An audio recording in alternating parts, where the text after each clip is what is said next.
திருப்பூர் மாவட்டம் அவிநாசி அருகே மூதாட்டிகளின் 12 சவரன் தங்க சங்கிலிகளை நூதன முறையில் பறித்துச் சென்ற நபரை போலீசார் கைது செய்துள்ளனர். கலச பூஜையில் தங்க சங்கிலியை வைத்து வழிபட்டு மீண்டும் அணிந்தால் செல்வம் பெருகும் என்று ஆசை காட்டி கைவரிசை செய்த சம்பவத்தில் நடந்தது என்ன? சாமியை நம்பி கொடுத்துட்டு 5 பவுன் 1 4 பவுன் 9 பவுன் கொடுத்துட்டுங்க. மகனுக்கு தெரியாது கொடுத்துருவான்ட்டு கேட்டுட்டே இருந்து கொடுக்கணும் கொடுக்கவே. கலச பூஜையில் தங்கச் சங்கிலியை வைத்து வழிபட்டால் செல்வம் பெருகுமா? மூதாட்டிகளிடம் ஆசை வார்த்தை கூறி செயின் பறித்த நபர். நடந்தது என்ன?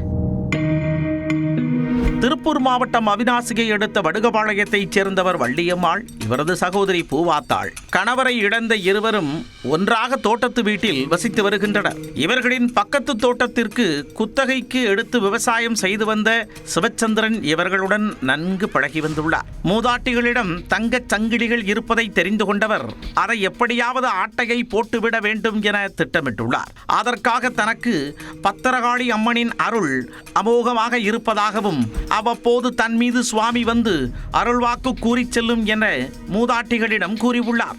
மேலும் தனது அறையில் கலசம் வைத்து பூஜை செய்து வருவதாகவும் தங்களது தங்கச் சங்கிலியை கழற்றி சாமி கலசத்தில் வைத்து பூஜை செய்த பின் அணிந்தால் செல்வம் பெருகென பெருகும் என கூறியுள்ளார். சாமியாட்டம் போட்டிருந்தாங்க. ஆடி மாதம் கோயிலுக்கு போகிற பத்திரகாளி கோயிலுக்கு போகிறக்க சாமியாட்டம் போட்டிருந்தாங்க. அதுக்கு பிறகு கொடி சாமி கழுத்தில் போடணும் அப்படின்னு சொல்லிங்க நாங்கள் கொடி கொடுத்துட்டோமுங்க. அப்புறம் மறுக்க ஒரு 2 மாதம் 1 மாதம் கழிச்சுங்கோ அவன் நவைய கவரிங்க நவைய இது 5 பவுன் 1 4 பவுன் 9 பவுன் கொடுத்துட்டுங்கோ. ஆளுக்கு ஒன்று போட்டுக்குங்கன்னு அந்த 2 செயினை 3 பவுன் செயின் 2 6 பவுன் வாங்கிட்டாங்க. நாங்களும் நம்பி சாமியை நம்பி கொடுத்துட்டு மாவங்கிட்ட சொல்ல வேண்டாம் 6 மாதத்துக்குள்ளே கொடுத்துறோம் சொல்லிட்டு இருந்தாங்க. அதை உண்மை என நம்பிய மூதாட்டிகள் 12 சவரன் மதிப்புள்ள 3 தங்கச் சங்கிலிகளை சிவச்சந்திரனிடம் கழற்றி கொடுத்துள்ளனர்.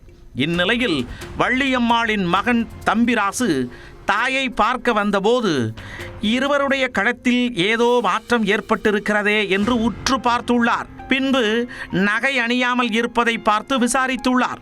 வள்ளியம்மாள் நடந்ததை பூரா பிளாஷ்பேக்காக கூற தம்பிராசு சிவச்சந்திரனிடம் சென்று நகையை கேட்டுள்ளார்.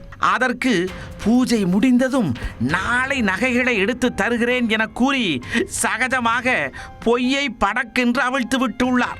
ஆனால் மறுநாள் தங்கச் சங்கிலிகளுடன் அவர் எடுத்தாரே ஓட்டம், ஓடியே விட்டார்.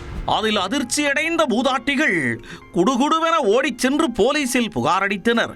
புகாரின் பேரில் வழக்கு பதிந்த போலீசார் தங்கச் சங்கிலிகளுடன் தலைமறைவான சிவச்சந்திரனை செல்போன் எண்ணை டிராக் செய்து பிடித்தனர்.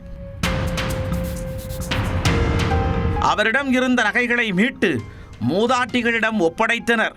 அதன் பின்னரே மூதாட்டிகளுக்கு மூச்சு வந்தது. கலச பூஜை என கூறி மூதாட்டிகளிடம் நூதன முறையில் தங்கச் சங்கிலிகளை மோசடி செய்த சம்பவம் திருப்பூரில் சங்கிலி வைத்திருக்கும் அனைவர் மத்தியிலும் அச்சத்தை ஏற்படுத்தியுள்ளது.